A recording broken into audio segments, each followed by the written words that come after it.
Welcome students. Video में हमने चर्चा की थी शब्दालंकार की। जहाँ शब्द में चमत्कार हो वहाँ शब्दालंकार होता है। दो प्रकार के अलंकार होते हैं शब्दालंकार में, एक वर्णमूलक और दूसरे शब्दमूलक। वर्णमूलक अलंकारों में मैंने चर्चा की थी अनुप्रास और अनुप्रास के 4 भेदों की। शब्दमूलक अलंकार में हमने चर्चा की थी यमक श्लेष अलंकार की। तो यमक और श्लेष दोनों ही जो है शब्दालंकार होते हैं, शब्दमूलक अलंकार के अंतर्गत आते हैं। इसके अतिरिक्त कुछ अन्य अलंकार भी हैं जो शब्दालंकार के अंतर्गत आते हैं। तो आपकी जानकारी के लिए मैं यहाँ बता दूँ कि एक तो लाटा अनुप्रास, जो एक से अधिक बार कोई भी शब्द आए तब लाटा अनुप्रास होता है, तो लाटा अनुप्रास होता है। अनुप्रास का भेद नहीं है, वर्णमूलक अलंकार है। एक जो है पुनरुक्ति प्रकाश, एक ही शब्द जिसका अर्थ भिन्न ना हो फिर भी वो बार बार आए तब पुनरुक्ति प्रकाश होता है। एक होता है पुनरुक्त वदाभास, मतलब दूसरे अर्थ में वही शब्द प्रयुक्त हो जाए पर्यायवाची रख देने पर, तो वो पुनरुक्त वदाभास नामक अलंकार होता है। वक्रोक्ति, वक्रोक्ति भी शब्दालंकार है। उक्ति में चमत्कार तो शब्दालंकार। इसके अतिरिक्त वीप्सा अलंकार, जिसमें भावनात्मक एहसास का वर्णन हो, वो भी शब्दालंकार के अंतर्गत ही आता है। तो वीप्सा भी एक शब्दालंकार ही है। इसके अतिरिक्त जो है हमारे जो अलंकार हैं वो यमक और श्लेष मैंने आपको बता दिए थे। इस तरह से 8, कोई विद्वान 9 भी अलंकार मानता है। तो इस तरह से ये वर्णमूलक और शब्दमूलक अलंकार 9 होते हैं। अनुप्रास वर्णमूलक में आता है और यमक और श्लेष जो है वो शब्दमूलक में आता है। 2 भेद हैं। अब हम आज के टॉपिक पर आते हैं, अर्थालंकार। जब अर्थ में चमत्कार हो तब अर्थालंकार कहलाता है। अर्थालंकार के भी विभिन्न भेद हैं, जैसे सादृश्य मूलक अलंकार, विरोध मूलक अलंकार। तो सादृश्य या साधर्म मूलक अलंकार में रूपक, उपमा, उत्प्रेक्षा, ये सारे जो है सादृश्य मूलक अलंकार में आते हैं। विरोध मूलक अलंकार तो विरोधाभास है, विभावना है, असंगति है, ये सब जो है विरोध मूलक में आते हैं। उभय अलंकार, इस तरह से अलग अलग इनके भेद हैं। एक जो वस्तुओं की गिनती होती है, परिगण, शैली, मुद्रा, अलंकार आदि, वो जो है वर्णात्मक अलंकार में आते हैं, तो वो भी अलग भेद है। तो इस तरह से इनके जो है अलग अलग भेद हैं। पहले हम जो आपके कोर्स में प्रेस्क्राइब्ड है, जो पाठ्यक्रम में हैं अलंकार, उनके विषय में चर्चा करते हैं और बाद में हम अन्य अलंकारों के भेदों के बारे में चर्चा करेंगे। पहले हम उन अलंकारों के बारे में चर्चा करेंगे। तो सबसे महत्वपूर्ण जो अलंकार हैं, मैं आज के वीडियो में उपमा, रूपक और उत्प्रेक्षा 3 अलंकारों की चर्चा करूंगी। साधर्म मूलक अलंकार हैं। अन्य अलंकारों की चर्चा अगले वीडियो में करेंगे, क्योंकि ये सबसे बड़े हैं, इसलिए आज चर्चा करते हैं रूपक, उपमा और उत्प्रेक्षा। सबसे पहले रूपक अलंकार, सबसे पहले उपमा अलंकार की चर्चा करते हैं। तो उपमा का अर्थ होता है, उपमा का अगर हम व्युत्पत्ति परक अर्थ निकालें तो उप माने सभी, मा माने मापना, अर्थात सामीप्य मापना। तो ये साधारण मूलक अलंकार हुआ और इसका अर्थ हुआ समानता नापना। कहते हैं कि जब दो वस्तुओं को समीप में रखकर उसकी समीपता नापी जाती है तब उपमा अलंकार होता है। ये देखिए, उप प्लस मा, उप का अर्थ होता है समीप और मां का अर्थ होता है नापना या मापना, मापना। जैसे कहा मुख कमल के समान है, समान है। अब आप देखिए, एक तो मुख हो गया, इसमें कमल हो गया, समान हो गया, सॉरी एक चीज और रह गई इसमें जो चर्चा की योग्य है, समान सुंदर है। उपमा 4 अंग होते हैं उपमा के और 4 अंगों पर उपमा निर्धारित होता है। पहला उपमेय, दूसरा उपमान मान, तीसरा वाचक शब्द, वाचक शब्द शब्द और प्लस साधारण धर्म, साधारण धर्म। अब देखिए यहां पर उपमेय कौन है? जिसकी उपमा दी जा रही है, अर्थात मुख। उपमान कौन है? कमल है, जिससे तुलना की जा रही है, वो उपमान है। वाचक शब्द क्या आ गया? समान या सा, कुछ भी हो जाए वो वाचक शब्द हो गया। साधारण धर्म क्या है? सुंदर। उपमा में ये चारों का होना आवश्यक है, तभी जो है उपमा अलंकार होता है। तो ये जो है एक के भी लुप्त होने पर लुप्त उपमा अलंकार आ जाएगा, जो इसके भेद। तो सबसे पहले हम जो है पूर्ण उपमा, उपमा के कितने भेद हैं? पूर्ण उपमा और लुप्त उपमा। पहले हम इसके भेदों की चर्चा करते हैं। आपको 4 अंग समझ में आ गए? उपमेय, उपमान, वाचक शब्द, साधारण धर्म।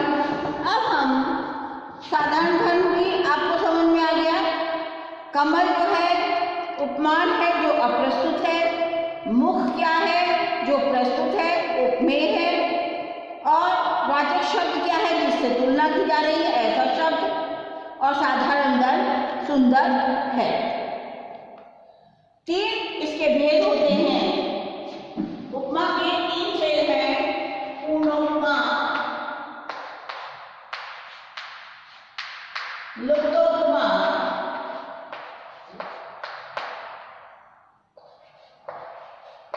और मालोपमा।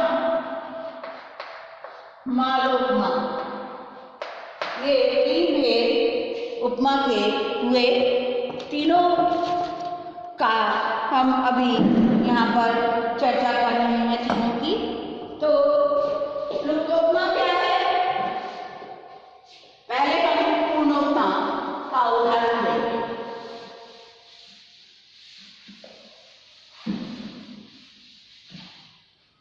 तीन भेद हो गए, आप देख लीजिए।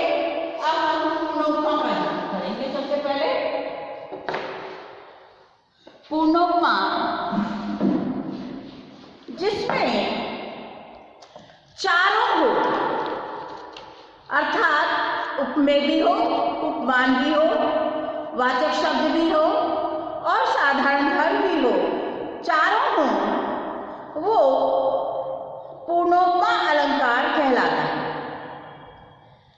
चारों अंगों का जब वर्णन होता है तो पूर्णोपमा अलंकार होता है। एक मैं उदाहरण दे रही हूं आपको। सागर सा गंभीर हृदय हो, सागर सा गंभीर हृदय हो, गिरि सा ऊंचा हो मन, गिरि सा ऊंचा हो मन,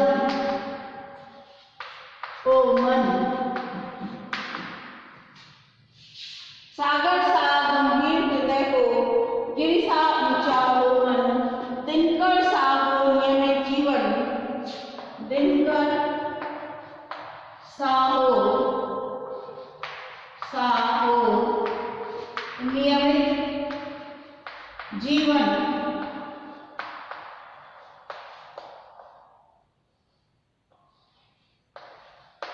दिनकर सा हो नियमित जीवन। देख लीजिए,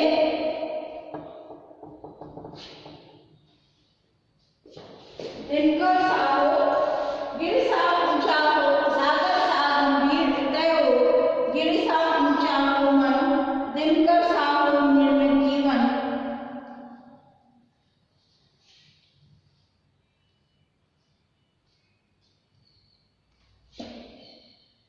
हो गया?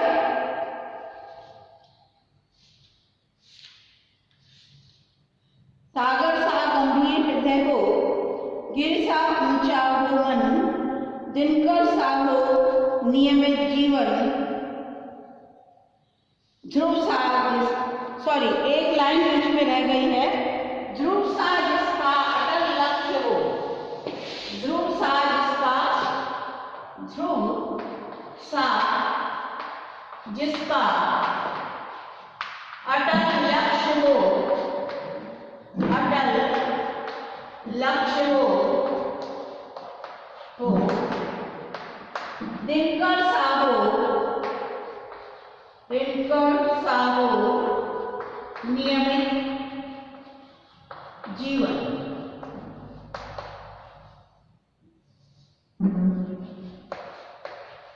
आपकी प्रैक्टिस के लिए ये बहुत अच्छा उदाहरण है। अब इसमें देखिए कि सागर, गिरि, ध्रुव,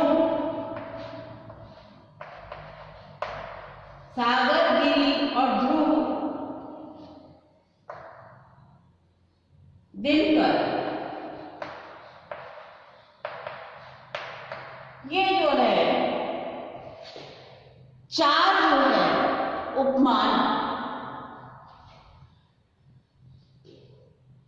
हृदय जो है, हृदय, हृदय, हृदय, मन, लक्ष्य और जीवन, ये उपमेय, उपमेय, ये उपमान। ठीक है, ये उपमेय हो गए, ये उपमान हो गया। अब सा शब्द आ रहा है, ये वाचक शब्द, सा वाचक शब्द देखिए हरेक में है और हरेक में अलग अलग है। जैसे गंभीर है, ये साधारण धर्म है, ऊंचा है, ये साधारण धर्म है, अटल है, ये साधारण धर्म है और नियमित है, ये भी साधारण धर्म है। तो इस प्रकार से ये साधारण धर्म आपके हो गए। तो हम जो है जब पूर्णोपमा का उदाहरण मैंने आपको दिया है और उपमा अलंकार का बहुत शब्दों में अलग अलग दिया हुआ है और साधारण धर्म भी उसके अनुसार है, तो ये हो गई पूर्ण उपमा। अब हम करेंगे लुप्त उपमा। लुप्त उपमा, जब उपमा अलंकार में उपमेय, उपमान, वाचक शब्द और साधारण धर्म में से कोई एक लुप्त, तब उपमा अलंकार होता है। जैसे मुख कमल जैसा है, यहाँ साधारण धर्म लुप्त है। सुंदर नहीं है यहाँ पर, तो ये साधारण धर्म यहाँ पर लुप्त हो गए। तो इस तरह से एक अगर लुप्त होता है तब जो है वो लुप्त उपमा अलंकार हो जाता है। अब जो है उदाहरण लिखिए। उन पर जिनके है सोहती मुक्त माला, वह नव कमलनी से नेत्र वाला कहाँ है। उन पर जिन पर सोहती है मुक्त माला, वह नव कमलनी से नेत्र वाला कहाँ है। ये लुप्त उपमा का उदाहरण है। दूसरा हम करेंगे मालोपमा। मालोपमा, जब उपमा में उपमेय के अनेक उपमान वर्णित हों, वहाँ मालोपमा होती है।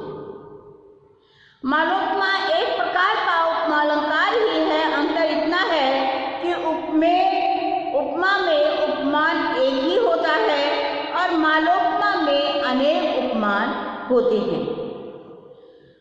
तो मुख चंद्र कमल के समान है, तो यहाँ पर चंद्र भी हो गया और कमल भी हो गया। जब बहुत सारे उपमान आए वहाँ पर मालोपमा अलंकार होता है। अब हम दूसरे अलंकार पे आते हैं, जो है रूपक अलंकार। ये भी साधारण मूलक अलंकारों में बहुत ही महत्वपूर्ण है और ज्यादातर कवियों ने रूपक, उपमा और उत्प्रेक्षा का प्रयोग बहुतायत से किया है।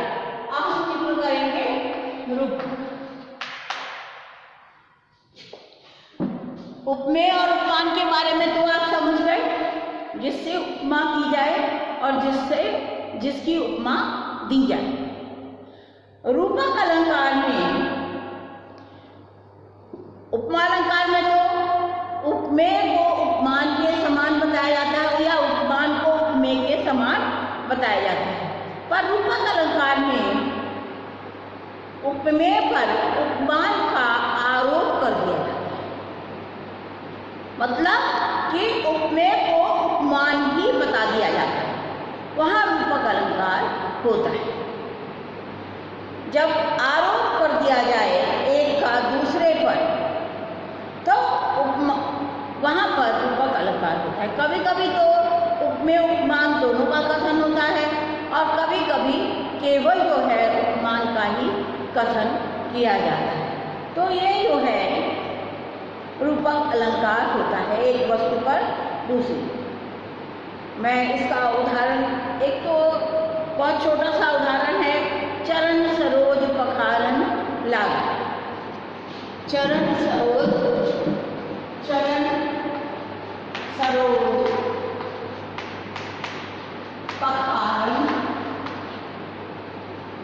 पखारन लागा।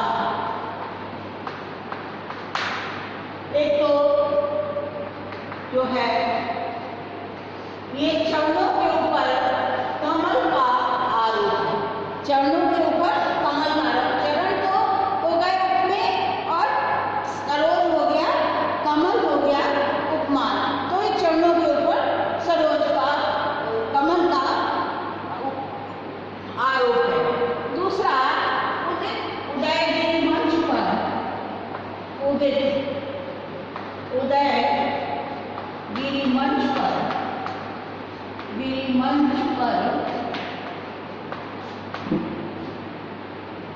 उदयगिरी मंच पर रघुवर बाल पतंग। काव्य में किस तरह से इसका प्रयोग होता है उसका उदाहरण मैं आपको यहाँ दे रही हूँ। रंगवर बाल पतंग हर खेत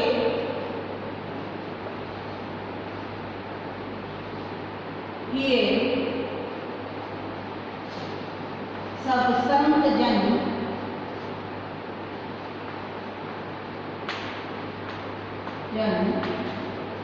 हरखे किए सब संत विकसे सब संत सरोज सम विकसे विकसे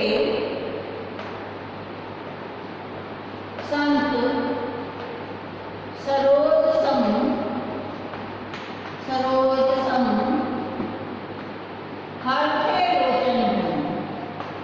हरखे लोचन धन। यहाँ आप देखिए कि इस उदाहरण में सांरूपक अलंकार है और इसमें जो है वो रूपक के अंगों पर भी उसका वर्णन किया गया है, रूपक के अंगों पर भी आरोप किया गया है। आप देखिए कि जैसे ही पूर्व दिशा में जिस प्रकार से सूर्य उदित होता है, उदयगिरी मंच पर रंगवर बाल पतंग का अर्थ होता है, पतंग का मतलब सूर्य। जिस प्रकार से पूर्व दिशा में सूर्य उदित होता है तो सूर्य के उदित होने पर कमल खिल जाते हैं, उसी प्रकार से जब राम ने पूर्व दिशा में जन्म लिया एक बाल सूर्य की तरह से, तब जो है संत जो है संतों के हृदय इस तरह से खिल गए जैसे कमल। विकसे संत सरोज सब, संत रूपी सरोज कमल खिल गए और उनके आंखें जो है भंवरों के समान, कमल खिलते ही भंवरे आ जाते, उनकी आंखें भंवरों के समान आ गई। तो यहाँ पर उपमान का आरोप है उपमेय। संत सरोज में उदय की मंच पर रंगवर बाल पतंग में, यहाँ पर और लोचन रंग में भी उपमेय पर उपमान का आरोप है।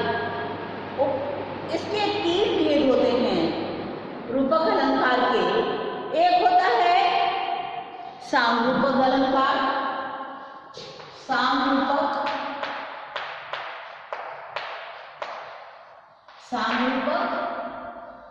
दूसरा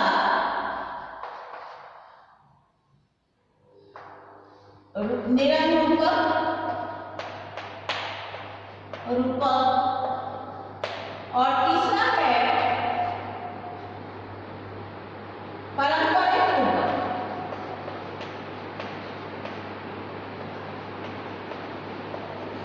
सांरूपक का तो उदाहरण मैंने आपको ये भी बताया है कि ये सांरूपक का ही उदाहरण है, जब उपमेय के पर उपमान का तो आरोप हो ही, पर उसके अंगों पर भी आरोप हो, तब जो है सांरूपक अलंकार होता है। एक कामायनी से बड़ा सुंदर उदाहरण है जो मैं आपके सामने प्रस्तुत कर रही हूँ। जब प्रलय का वर्णन कर रहे हैं विशाल, तो कहते हैं सिंधु सेज पर धरा वधू तनिक संकुचित बैठी सी, प्रलय लिखा की हलचल स्मृति में मान किए सी ऐठी सी। तो यहाँ पर उपमेय के अंगों पर भी उपमान का आरोप है, उपमान के अंगों का आरोप है। तो इस तरह से रात्रि का वर्णन, प्रलय की रात्रि का वर्णन किया गया है, साथ में वधू का वर्णन किया गया है। वधू का आरोप है रात्रि में, तो उसका वर्णन जो है इस तरह से किया गया है। आगे हम जिक्र करते हैं निरंग रूपक। अगला भेद है निरंग रूपक। जब उपमान का आरोप उपमेय पर किया जाए, पर उपमेय को उपमान बताया जाए और उसके अंगों पर उपमेय के समान नहीं बताया, मतलब अंगों पर आरोप नहीं हो, तब निरंग रूपक। एक ही रूपक यहाँ पर जैसे 3 रूपक में कहीं 4 भी हो सकते हैं, पर निरंग रूपक में एक ही रूपक होता है। जैसे चरण कमल मृदु मंजू तुम्हारे, चरण कमल मृदु मंजू तुम्हारे, तो तुम्हारे चरण कमल बहुत ही सुंदर है। यहाँ चरणों के ऊपर कमल का आरोप है, पर उसके अंगों पर आरोप नहीं है, तो ये निरंग रूपक है। अब देखिए कि अगला है पारंपरिक रूपक। निरंग रूपक हो गया चरण कमल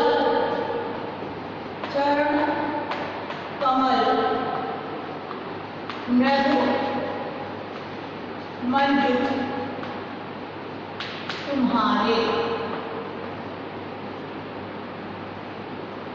मंजू तुम्हारे, ये हो गया निरंग रूपक। अब है पारंपरिक रूपक। पारंपरिक रूपक में 2 रूपक होते हैं, और ये 2 रूपक जो होते हैं वो एक के ऊपर दूसरा आश्रित। एक रूपक है तभी दूसरा रूपक आएगा, मतलब एक रूपक के ऊपर दूसरा रूपक आश्रित होता है। 2 रूपक होते हैं। आशा मेरे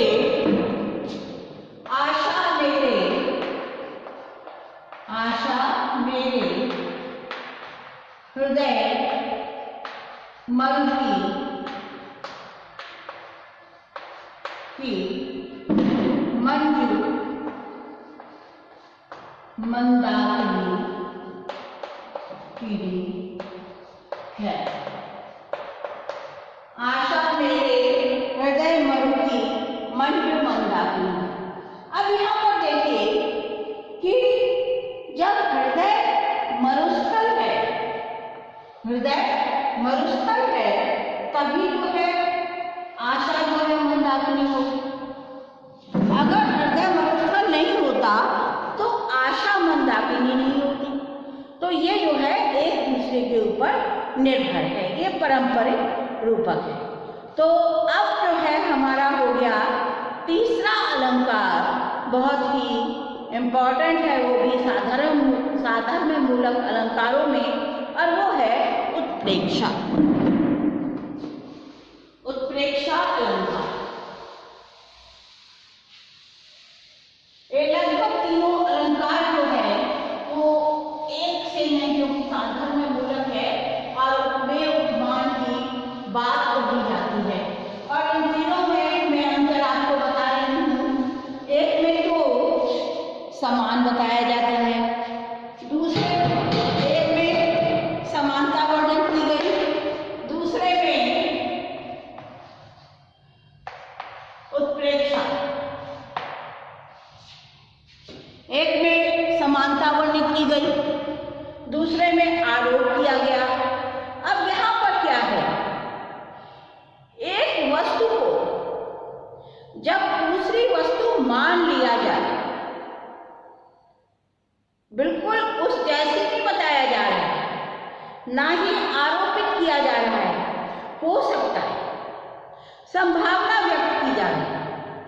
जब एक वस्तु में दूसरी वस्तु की संभावना व्यक्त की जाए, या एक वस्तु को कोई समान धर्म होने पर दूसरी वस्तु मान लिया जाए,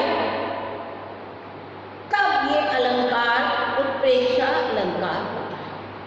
और इस संभावना को व्यक्त करने के लिए कुछ वाचक शब्दों का प्रयोग इसमें किया जाता है। उपमेय उपमान नहीं, साधारण धर्म है और वाचक शब्द बदल गए, उपमा से अलग हो गए, तो वाचक शब्दों का प्रयोग किया जाता है। और वो वाचक शब्द हैं जैसे मनो, मनु, मानहु, जानहु, जनु आदि। जिन शब्दों से संभावना व्यक्त की जाती है वो शब्द जो है वो उत्प्रेक्षा के वाचक शब्द होते हैं। तो इन शब्दों के आने से जो है उत्प्रेक्षा अलंकार अपने आप समझ में आ जाता है। एक बहुत प्रसिद्ध उदाहरण है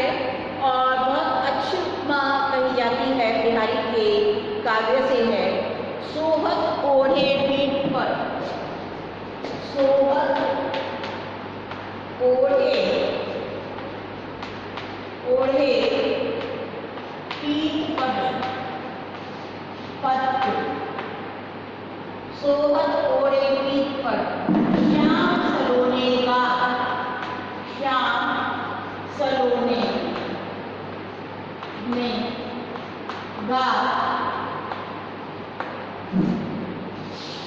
मनो नीलमणि सैर पर मनो नीलमणि मणि सैर पर आतप प्रयोग आतप प्रयोग प्रभाव। आप देखिए कि अपने श्यामले सलोने शरीर पर कृष्ण जो है पीला दुपट्टा ओढ़े हुए हैं और उनका पीला दुपट्टा उनके सामने शरीर पर इस प्रकार से लग रहा है जैसे सुबह सुबह की धूप जो है वो नीलमणि पर्वत पर पड़ मानो मनो मतलब संभावना व्यक्त करे। ऐसा लग रहा है कि सुबह सुबह की धूप नीलमणि पर्वत पर पड़ रही हो तो सौंदर्य आ जाता है अलंकार से। तो यहाँ पर जो है उनको वैसा बताया जा रहा है तो उससे सौंदर्य आए। एक और बहुत प्रसिद्ध उदाहरण है और बहुत आसान सा है। अति कटु वचन कहत कैकई अति कटु वचन अति कटु वचन कहती कैकई मानव लोन जरे पर देगी। ये देखिए पता ही है आपको राम वनगमन का जो दृश्य है बहुत प्रसिद्ध है। कह रहे हैं कि कैकई जो है वो बहुत कठिन शब्द जो है दशरथ से कह रही है। और एक तो दशरथ जो है कैकई को जो वर दिया था उससे ही बहुत पीड़ित थे और उस पर जो कटुवचन कह रही थी उससे ऐसा लग रहा था जैसे वो जले पर नमक छिड़क रही हो। तो ये जो है उत्प्रेक्षा का बहुत सुंदर उदाहरण है। और अब उत्प्रेक्षा के भेद तो उत्प्रेक्षा के 3 भेद होते हैं। देख लीजिए उत्प्रेक्षा के 3 भेद हैं। वस्तु उत्प्रेक्षा, फलोत्प्रेक्षा, वस्तु उत्प्रेक्षा, फलोत्प्रेक्षा और हेतु उत्प्रेक्षा। वस्तु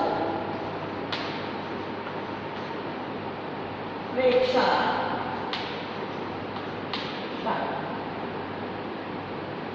फलोत्प्रेक्षा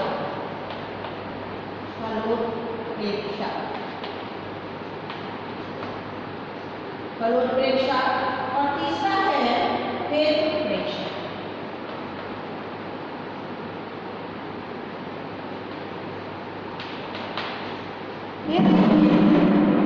पहले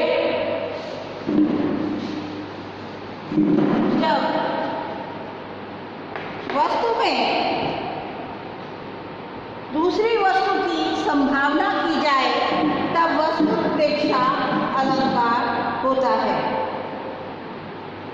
वस्तु उत्प्रेक्षा जब एक वस्तु में दूसरी वस्तु की संभावना व्यक्त की जाए तो वस्तु उत्प्रेक्षा अलंकार होता है। हरखि हृदय, हरखि हृदय,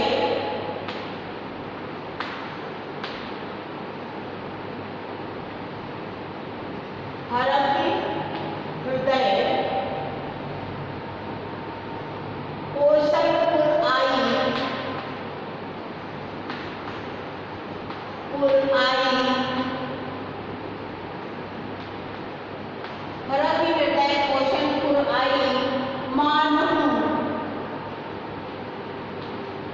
मानव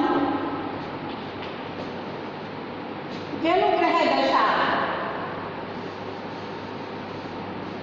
जनुग्रह दशा, जनुग्रह दशा, दशा। दूसरा है दुखदाई, दुखदाई। कहते हैं कि हर्षित होकर मंत्रा इस तरह से कौशलपुर में आई जैसे कोई ग्रह दशा जो अत्यंत कठिन दुखी करने वाली ग्रह दशा है वो जो है कौशलपुर में आ रही है। और दूसरा है फलोत्प्रेक्षा, अफल में फल की संभावना की जाए। जब अफल में फल की संभावना की जाए तब जो है फलोत्प्रेक्षा अलंकार होता है। तब समता, तब मुक्त समता, लहन को जल सेवक, जल सेवक जलजा। तब मुक्त समता लहन को जल सेवक जलजा। कहा गया संभावना व्यक्त की जा रही है कि तुम्हारी दुख की समता लेने के लिए ऐसा लगता है जैसे कमल जो है वो जल में खड़ा होकर तपस्या कर रहा है। अब जो है तीसरा आया हेतु प्रेक्षा। और जब अहेतु में हेतु की संभावना की जाए तब जो है हेतु प्रेक्षा अलंकार होता है। अहेतु में हेतु की संभावना की जाए। अरुण है कोमल चरण, अरुण है कोमल चरण, चरण। अरुण है कोमल चरण, भूमि चलने में, भूमि चलने ते मान। जैसे लाल होकर चरण भूमि पर रखने के कारण कायिका के चरण इतने कोमल हैं कि भूमि पर चलने के कारण ही वो लाल हो गए। तो आज हमने 3 अलंकारों की जो सादृश्य साधर्म्य मूलक अलंकार थे उनकी चर्चा की है। एक तो रूपक, उत्प्रेक्षा और उपमा। उपमा, रूपक और उत्प्रेक्षा 3 अलंकारों की चर्चा हमने आपके सामने की है जो साधर्म्य मूलक अलंकार है। तो थैंक यू स्टूडेंट। अगले वीडियो में हम आगे के अलंकारों की चर्चा करेंगे।